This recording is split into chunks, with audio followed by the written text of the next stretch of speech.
right? How you actually disciple, because Jesus says, go and disciple people. But then how, like, what do we do? Like, what's like the first step?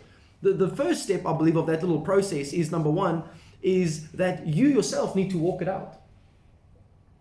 Right? The best way, I believe, for you to train your children in the ways of the Lord is to actually go that way yourself. Because your example is so powerful. Because a lot of people would much rather see a sermon than hear one. The common saying says, you might be the only Bible somebody might ever read. Isn't that something to think about? Right? So number one in this whole discipleship process is to actually go that way yourself. So it's for you to actually walk it out yourself. Lead by example. Lead by example. All right? In the world of teaching specifically, one of the most, I believe in my personal opinion, one of the most effective ways to teach is to actually teach what you yourself are living.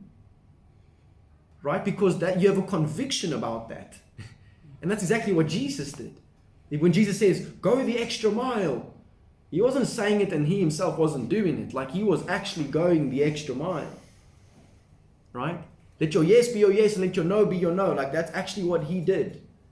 He wasn't hypocritical in the way he spoke, which made his teaching very effective, obviously. So number one, to actually walk that way yourself. Number two is to get somebody alongside you that's actually going to walk with you now.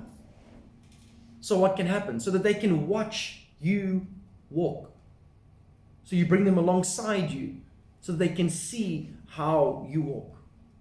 Okay? Then number three is you begin to now give them space and you begin to watch them walk. Now you're watching them walk, watching how they are now operating as you release more and more over towards them.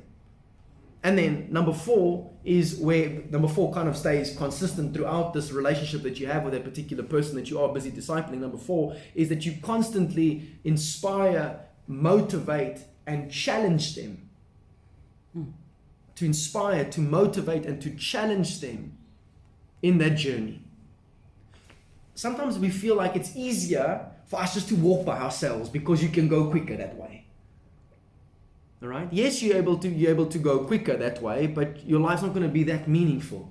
Yeah. Because the whole purpose of being blessed is so that you can bless others, so you yourself can begin to walk a journey with them and fulfill this great commission, which is to disciple others, meaning you are a disciple. Again, it's not a religious word, it simply means student, right? So you are assisting them in this journey as they also follow Christ. And then the last, number 5 over there in this process of discipleship is then the multiplication side. So the purpose is not for you guys just to continuously throughout your lives continue to now walk together. At some point this thing has to multiply, and they now also need to go and get someone that they can essentially walk with moving forward.